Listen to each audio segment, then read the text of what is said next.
Jangan pernah main game Japanese doll. Japanese doll atau boneka Jepang, atau dalam bahasa Jepangnya itu disebut dengan Sodatete Nihon Ninyo. Nah, ini adalah sebuah game horor yang dirilis di tahun 2014 silam. Permainan atau gamenya ini kembali viral di tahun 2019 silam, guys. Dari segi gameplay, Japanese doll ini mirip sama Tamagotchi. Nah, kalau di Tamagotchi kan kita disuruh ngasih makan hewan peliharaan di Tamagotchi kita. Tapi kalau di Japanese doll, kita disuruh merawat boneka terkutuknya itu, guys. Memberikan energi spiritual biar bonekanya itu bisa bertumbuh. Enggak cuma ngasih energi spiritual, kamu juga harus menghibur bonekanya itu biar bonekanya itu enggak kerasukan atau kesurupan. Kalau enggak menghiburnya dalam waktu yang lama, bonekanya itu bisa marah dan kerasukan. Nah, kalau udah gitu, kamu harus segera memencet tombol doa untuk beberapa detik biar bonekanya itu back to normal again. Langsung aja kita masuk ke cerita creepypasta tentang game Japanese doll. Nah, konon ceritanya bermula di tahun 2019. Ketika itu ada seorang pemuda yang bernama Bonnie, yang dia ini menemukan sebuah memory card HP di trotoar jalan. Karena nggak tahu itu milik siapa, akhirnya si Bonnie ini mengambil memory cardnya itu, guys. Dipikirnya mungkin memory cardnya itu udah rusak, udah nggak layak pakai, terus dibuang sama pemiliknya. Nah, kalau dia mikir gitu, ngapa diambil tuh kartu?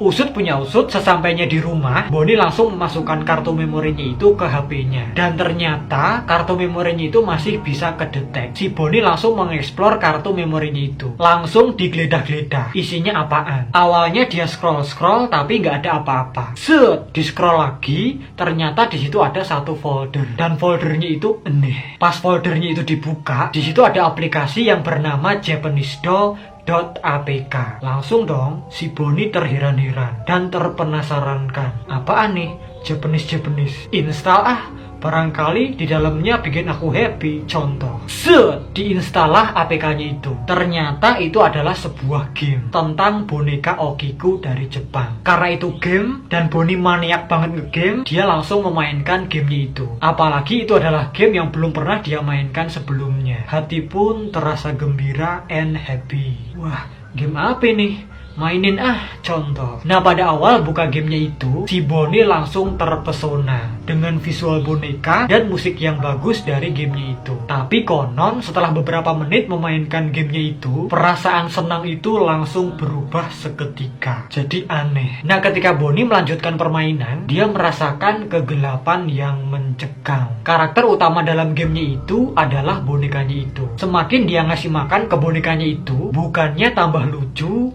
tapi tambah seram. Lama-kelamaan, bonekanya itu tumbuh jadi monster yang mengerikan. Plek kita yang mainin waktu itu ya? Iya. Monster apa nih?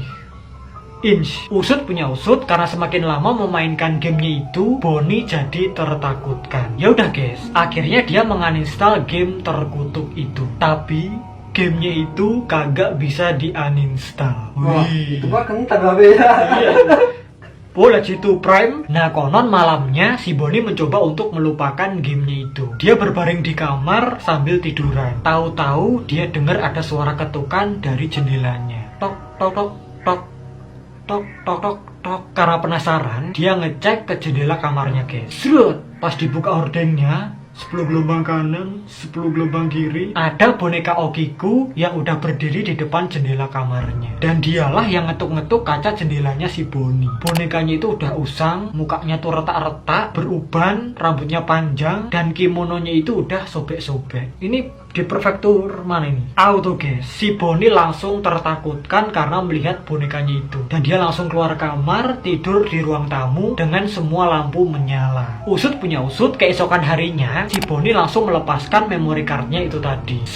Menuju ke kali, ke sungai, dan memory cardnya itu dibuang ke sungai, guys. Hatinya udah tenang dan dia udah nggak takut lagi. Pas dia sampai di rumah, masuk ke kamar, boneka Okikunya itu tadi tahu-tahu udah berbaring di tempat tidurnya.